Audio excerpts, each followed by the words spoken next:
बहुत समय पहले की बात है। एक गांव में किशन नाम का मछुआरा अपनी पत्नी विमला के साथ रहता था। किशन बहुत गरीब था। उनकी गरीबी का हाल ये था कि जिस दिन किशन के जाल में कोई मछली नहीं फंसती, उस दिन उनके घर खाना तक नहीं बन पाता था। किशन रोज मछली पकड़ने पास के तालाब में जाया करता था ताकि उन्हें बेचकर अपनी जिंदगी गुजार सके। ओह, आज भी कोई मछली हाथ नहीं लगी। अब घर जाकर विमला को क्या जवाब दूंगा? लगता है आज भी भूखे पेट ही सोना पड़ेगा। किशन बहुत दुखी था। तभी उसने एक चिड़िया की आवाज सुनी। ओह, ये आवाज किसकी है? किशन ने तुरंत आवाज का पीछा किया और देखा कि तालाब के किनारे एक घायल हंस दर्द से कराह रहा है। पर ये हंस और हंसों की तरह सफेद नहीं बल्कि सुनहरे रंग का था। किशन तुरंत उस सुनहरे हंस के पास गया। ओह, ये कैसा हंस है? ऐसा सुनहरा हंस तो मैंने आज तक नहीं देखा। कितना प्यारा है, पर लगता है ये घायल है। मुझे इसकी मदद करनी चाहिए। सुनहरे हंस को घायल देखकर किशन को उस पर दया आ गई और वो उसे अपने साथ अपने घर ले आया और उसकी बहुत अच्छे से देखभाल की। देखते ही देखते कुछ ही दिनों में हंस बिल्कुल ठीक हो गया। और फिर एक दिन जब किशन हंस को खाना खिला रहा था तो उसने जो देखा वो कभी सोचा नहीं था। अब तुम बिल्कुल ठीक हो गए और मैं इस बात से बहुत खुश हूँ। अब तुम पास ही रहना हमेशा के लिए। हाँ बिल्कुल, और मैं भी बहुत खुश हूँ तुम्हारी सेवा से। तुम बोल कैसे सकते हो? मैं बोल भी सकता हूँ और बात भी कर सकता हूँ, क्योंकि मैं कोई साधारण चिड़िया नहीं बल्कि एक जादुई चिड़िया हूँ। जादुई चिड़िया? पर तुम यहाँ कैसे आए? मैं इधर से गुजर रहा था, तभी एक शिकारी ने मुझे पकड़ने के लिए तीर चला दिया और मैं घायल होकर गिर पड़ा। किसी तरह उस शिकारी से अपनी जान बचाई। ओह, ये तो बहुत बुरा हुआ। हाँ, अगर तुम सही समय पर नहीं आते तो पता नहीं क्या होता। तुमने मेरी जान बचाई है और मेरी बिना किसी स्वार्थ के इतनी सेवा की, इसलिए मैं तुम्हें कुछ देना चाहता हूँ। सुनहरे हंस ने उसे अपना एक पंख निकाल कर दिया और जैसे ही किशन ने पंख को हाथ में लिया वो सोने का बन गया। ये तो सोने का पंख है। तुमने ये कैसे किया?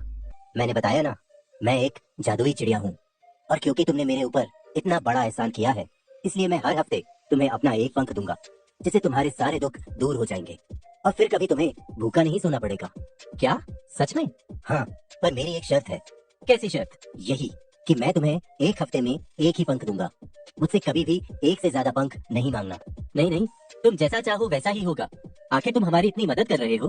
किशन सोने के पंख पाकर बहुत खुश था और उसे लेकर सीधा अपनी पत्नी विमला के पास गया। अरे सुनती हो, ये देखो सोने का पंख। क्या सोने का पंख? ये कहाँ मिला? जिस घायल सुनहरे हंस को मैं लेकर आया था वो कोई मामूली हंस नहीं बल्कि एक जादुई हंस है। उसी ने ये दिया और यही नहीं, उसने कहा है कि हर हफ्ते वो मुझे ऐसा ही एक पंख देगा। क्या सच में? फिर तो हमारे सारे दुख दूर हो जाएंगे। अब जल्दी जाओ और इस सोने के पंख को शहर में बेचकर पैसे ले आओ। आज तो घर में पकवान बनेंगे, पकवान। हाँ, मैं अभी जाता हूँ। किशन सोने के पंख को शहर में बेचकर पैसे ले आया और फिर धीरे धीरे उनके अच्छे दिन शुरू हो गए। सुनहरा हंस उसे हर हफ्ते एक पंख देता और फिर किशन उन्हें बेचकर अपनी जरूरतें पूरी करता। देखते ही देखते किशन के पास रहने के लिए नया घर, पहनने के नए नए कपड़े, खाने के लिए एक से एक चीजें और ढेर सारा धन और गहने थे। अब वो अमीर हो चुका था, सब उस जादुई चिड़िया की वजह से। इसलिए किशन उस हंस का भी बहुत ख्याल रखता था। वो अब उसके परिवार का एक सदस्य बन चुका था। अचानक से सब कुछ पाकर विमला के मन में लालच आ चुका था। उसने मन ही मन ये योजना बनाई। एक पंख से क्या होगा? मुझे तो उस हंस के सारे पंख एक बार में चाहिए, फिर कभी कोई दुख नहीं होगा। अगर मैं किसी तरह इस जादुई हंस को पकड़कर इसके सारे पंख निकाल लूं, तो हमारे पास सोना ही सोना होगा। विमला अपनी योजना को पूरी करने के लिए मौका देखने लगी। फिर एक दिन जब किशन मछली पकड़ने तालाब में गया और घर में बस विमला और सुनहरा हंस था, तब विमला को मौका मिल गया। आज सही मौका है। विमला चुपके से सोते हुए हंस के पास गई और उसे पकड़ लिया। आखिर आज तुम मेरे हाथ लग ही गए। आज मैं तुम्हारे सारे पंख एक साथ ले लूंगी। नहीं, रुको, ऐसा मत करो, छोड़ दो मुझे। छोड़ कैसे दूं? इतनी मुश्किल से हाथ आए हो। विमला को अपने लालच के आगे कुछ नजर नहीं आ रहा था। उसे तो बस किसी भी हालत में हंस के सारे पंख चाहिए थे। पर वो भूल चुकी थी कि ये सुनहरा हंस कोई मामूली चिड़िया नहीं बल्कि एक जादुई चिड़िया है। हंस को विमला के इस हरकत से बहुत गुस्सा आया। ये कैसे हुआ? जादुई हंस ने अपने जादू से अपना आकार इतना बड़ा कर लिया कि वो विमला के पकड़ से छूट गया और विमला को उठाकर आसमान में ले गया। नहीं, छोड़ो मुझे नीचे उतारो, माफ कर दो। विमला की माफी मांगने पर हंस ने उसे नीचे तो उतार दिया, पर उसका गुस्सा अब भी कम नहीं हुआ था।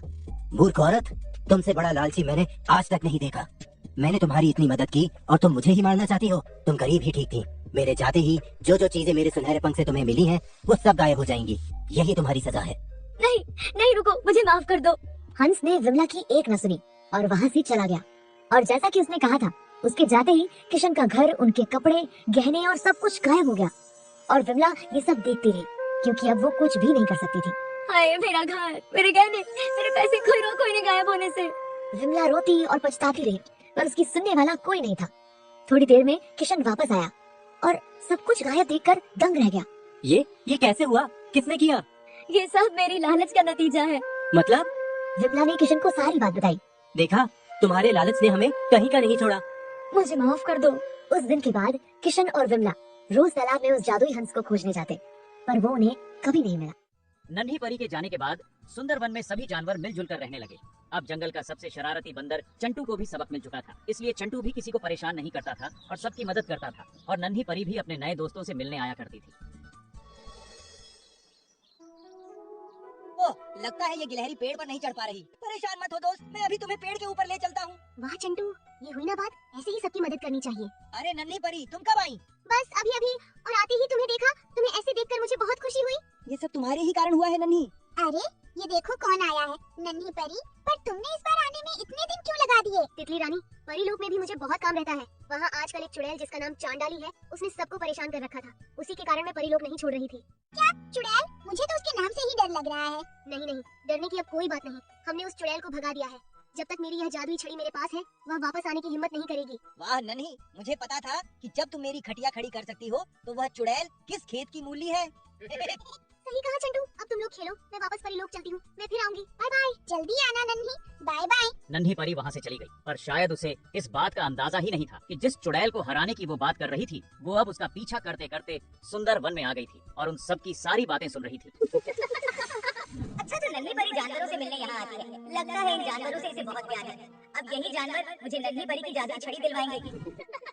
अब चांडाली नन्ही परी से अपना बदला लेकर रहेगी, पर इसके लिए मुझे अपनी शक्तियाँ बढ़ानी होंगी, क्योंकि परी लोक में लड़ते लड़ते मेरी काफी शक्तियाँ कम हो गई हैं। चांडाली चुड़ैल परी लोक में अपनी हार से बहुत गुस्से में थी और किसी भी तरह नन्ही परी से अपना बदला लेना चाहती थी। इसके लिए वह किसी भी हद तक जाने के लिए तैयार थी, क्योंकि आखिरकार वह एक चुड़ैल ही तो थी। मिल गई मुझे मेरी शक्तियाँ। अब परी लोक को हराने और वहाँ राज करने के लिए मुझे बस उस परी की जादुई छड़ी चाहिए, फिर मुझे कोई नहीं रोक सकता। पर इसके लिए मुझे जंगल के सारे जानवरों को पकड़ना होगा। अब वही मुझे परी की जादुई छड़ी दिलाएंगे। चुड़ैल अपनी काली शक्तियों का इस्तेमाल करके परी लोक में राज करना चाहती थी, पर उसे अपनी शक्तियों को बढ़ाने के लिए जंगल के जानवर चाहिए थे। आज कोई शिकार हाथ नहीं लगा। तुम्हें तो शिकार नहीं मिला, पर तुम अब मेरा शिकार बनोगे।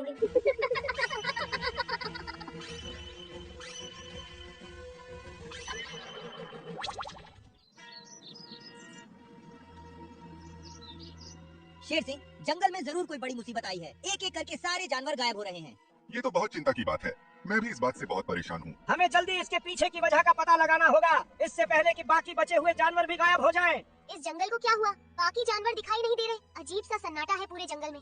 नन्ही, इस जंगल में आज से पहले ऐसा संकट कभी नहीं आया। जानवर एक एक करके गायब हो रहे हैं और जो बचे हैं वो काफी डरे हुए हैं। पर ऐसा कौन कर सकता है? हमें नहीं पता नन्ही, पर यह पता करना बहुत जरूरी है। क्या तुम अपने जादू से इसका पता लगा सकती हो? हाँ हाँ, क्यों नहीं, अभी पता लगाती हूँ। नन्ही परी अपने जादू से इसका पता लगाने लगी कि आखिर जानवर गए कहाँ हैं। बहुत खोजने के बाद आखिर उसे पता चल ही गया कि यह काम उसी चांडाली चुड़ैल का है जिसे उसने परी लोक से भगाया था। ये तो चांडाली चुड़ैल है। अच्छा, तो यह परी लोक से भागने के बाद यहाँ आ गई। नन्ही, हमें किसी भी तरह अपने दोस्तों को इस चुड़ैल के चंगुल से छुड़ाना होगा। हाँ हाँ चंटू, हम उन्हें जरूर बचाएंगे, चाहे मुझे इसके लिए कुछ भी करना पड़े। चलो मेरे साथ। चुड़ैल आंख बंद करके आग के सामने ध्यान लगाकर बैठी। तभी वहाँ नन्ही परी बाकी बचे जानवरों के साथ पहुँच गई और चुड़ैल को इस बात का पता चल गया। आ गई नन्ही परी, मुझे तुम्हारा ही इंतजार था। मुझे पता था तुम यहाँ जरूर आओगे। इसे कैसे पता चला कि तुम यहाँ आई हो? इसकी आंखें तो बंद हैं। बेवकूफ बंदर, मैं एक चुड़ैल हूँ, मुझे परियों की महक दूर से ही पता चल जाती है। चांडाली, अब बहुत हो गया। मेरे दोस्तों को छोड़ दो, वरना अंजाम बहुत बुरा होगा। याद है ना, परी लोक में मैंने तुम्हारे साथ क्या किया था? कैसे भूल सकती हूँ, पर इस बार तुम मेरा कुछ नहीं बिगाड़ पाओगी, क्योंकि अगर तुमने मुझ पर अपने जादू का इस्तेमाल करने की कोशिश भी की तो तुम्हारे सारे दोस्त मारे जाएंगे। नहीं नहीं, ऐसा मत करना। मुझे बताओ, तुम्हें क्या चाहिए? मैं अपने दोस्तों को बचाने के लिए कुछ भी करने को तैयार हूँ। ये सुनकर मुझे बहुत अच्छा लगा। ठीक है, मैं तुम्हारे दोस्तों को छोड़ दूंगी, पर उसके बदले तुम्हें मुझे अपनी जादुई छड़ी देनी होगी। क्या जादुई छड़ी? नहीं नहीं नन्ही, इसकी बात मत मानना। चुप करो बंदर, वरना मैं सबसे पहले तुम्हारी जान ले लूंगी। देखना चाहते हो कैसे? काली शक्तियों के कारण चुड़ैल अब बहुत ताकतवर हो चुकी है और वह अपनी काली शक्ति से भेड़िए की आत्मा को उसके शरीर से अलग करने लगी। नन्ही परी यह देख घबरा गई। नहीं, रुको। ये क्या हो रहा है नन्ही? यह उसकी आत्मा को शरीर से अलग कर रही है। उसकी जान चली जाएगी, लेकिन मैं ऐसा नहीं होने दूंगी। नन्ही परी के पास अपने दोस्तों की जान बचाने के लिए चुड़ैल की बात मानने के अलावा अब कोई चारा नहीं बचा था। चांडाली रुको, मैं तुम्हें अपनी जादुई छड़ी देने के लिए तैयार हूँ, पर मेरी एक शर्त है। शर्त? कैसी शर्त? पहले तुम्हें मेरे दोस्तों को आजाद करना होगा। ठीक है, लेकिन अगर तुमने कोई भी चालाकी की तो याद रखना अच्छा नहीं होगा। नहीं नहीं, मैं कोई चालाकी नहीं करूंगी, उन्हें आजाद कर दो। ठीक है। चुड़ैल ने सभी बंदी जानवरों को अपनी काली शक्तियों के कैद से आजाद कर दिया। चंटू बंदर ये सब देख रहा था और जैसे ही नन्ही परी अपनी जादुई छड़ी चुड़ैल को देने गई, चंटू चुपके से पेड़ के ऊपर चढ़ गया। ये लो, ले लो मेरी छड़ी। हमारी जान बचाने के लिए धन्यवाद नन्ही। अब मेरा मुकाबला कोई नहीं कर सकता। अब सबसे पहले इस छड़ी की शक्ति से मैं तुम्हें खत्म करूंगी नन्ही, ताकि तुम कभी भी मेरे रास्ते में रुकावट नहीं बन सको। और फिर मैं इन जानवरों को खत्म करूंगी और फिर परी लोक में कब्जा करूंगी, तब होगा मेरा बदला पूरा। सब लोग डरे हुए थे। चांडाली चुड़ैल को अब रोकना मुश्किल था। उसके पास परी की जादुई छड़ी थी। जैसे ही चुड़ैल ने उस छड़ी की शक्ति से नन्ही परी को मारने के लिए छड़ी को ऊपर किया, चंटू ने बिना देर किए तेजी से पेड़ से कूदते हुए छड़ी को उसके हाथ से छीनी। चतुर चंटू हूँ मैं। अरे मैंने तो नन्ही से भी छड़ी छीन ली थी, फिर तुम कौन सी बड़ा हो, एक मामूली चुड़ैल। नन्ही, ये लो अपनी जादुई छड़ी और इसे मजा चखाओ। चंटू ने तुरंत जादुई छड़ी नन्ही परी को दे दी। परी लोक में तुम्हें छोड़कर मैंने बहुत बड़ी गलती कर दी थी, पर अब मैं तुम्हें कैद करके हमेशा के लिए परी लोक में बंदी बना दूंगी, ताकि तुम अपनी शक्ति से किसी और को परेशान न कर सको। नहीं, ये नहीं हो सकता। नहीं। नन्ही परी ने अपने जादू से चुड़ैल को बंदी बना लिया और उसे परी लोक भेज दिया। सभी जानवरों ने नन्ही परी का धन्यवाद किया। धन्यवाद नन्ही, आज तुम नहीं होती तो ये जंगल बर्बाद हो जाता। और चंटू, तुम्हें भी धन्यवाद, सही जगह और सही समय पर अपना तेज दिमाग चलाने के लिए। आखिर यह मेरा भी तो जंगल है महाराज।